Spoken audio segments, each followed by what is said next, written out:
Father's Day, a lot of grilling happening later on this afternoon and evening, and we have some really comfortable temperatures for mid-June standards. 52 now in Murphy, 57 in Athens, 62 here in Chattanooga, and 59 down in Fort Payne. But don't worry, it's going to warm up nicely. Back to near 90 degrees here in Chattanooga, upper 80s here across the valley, mid 80s for some of the higher elevations out to the east.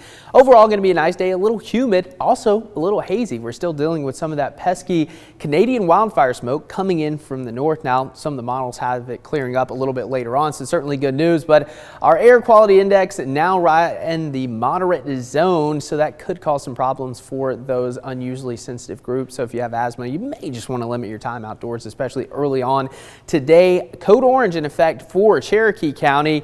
Again, some of that wildfire smoke becoming really thick across southwest North Carolina, so just kind of keep that in mind as you plan out your day. Here's a look at your radar. Not a lot going on in our neck of the woods, but a pretty strong system bringing some severe weather to portions of Mississippi, West Tennessee, and Arkansas. Now we're going to track this out. It looks like it is going to fizzle out a little bit as it moves in our direction, but with that being said, still going to have some scattered storms moving through probably after about 5-6 o'clock into the overnight hours. So we'll keep those rain chances low. 3 p.m. put in a 20% chance just in case, and then after 6 we'll go with that 40% chance of rain, a better chance of some scattered showers moving in later today. Severe threat stays to our southwest across portions of Mississippi, South Alabama, and again it's just been really active across the mid-south and Gulf Coast, while we've been relatively calm here the last couple of days.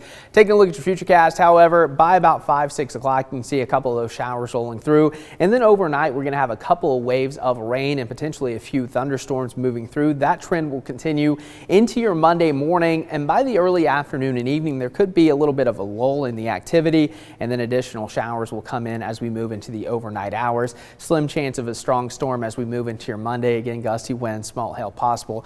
Doesn't appear to be any tornado threat, but again that's primarily east of Chattanooga, and then we're going to keep it quite active moving into early next week. Tuesday about a 70% chance of rain, and then just some daytime pop-up storms as we move into your weekend.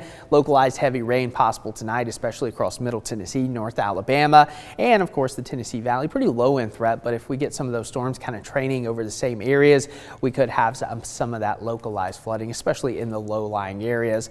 But taking a look at the next 5 days, again this is kind of a blend of the models of what they're thinking. Anywhere from 1 to 3 inches here locally, with higher amounts right now in the Carolinas. That's where the bullseye seems to be setting up, but again that can shift around. We're kind of going to have this low pressure meandering across the southeast, bringing us multiple chances of rain throughout much of next week. And again, we need it. We have abnormally dry conditions showing up from Athens all the way down into northeast Alabama and northwest Georgia. So any rain we can pick up going to be very beneficial. For today, of course, Father's Day. Happy Father's Day to all you fathers out there. 90 degrees, hot and humid. Evening storms possible, again, primarily after about 6 p.m. Stormy tonight, lows of 68. And for your next 7 days, again, Juneteenth tomorrow, the celebration's going to need an umbrella. We're going to have highs in the upper 80s with chances of rain pretty much throughout the week. A little bit cooler with highs in the upper 70s, and then we bump back up into the mid 80s by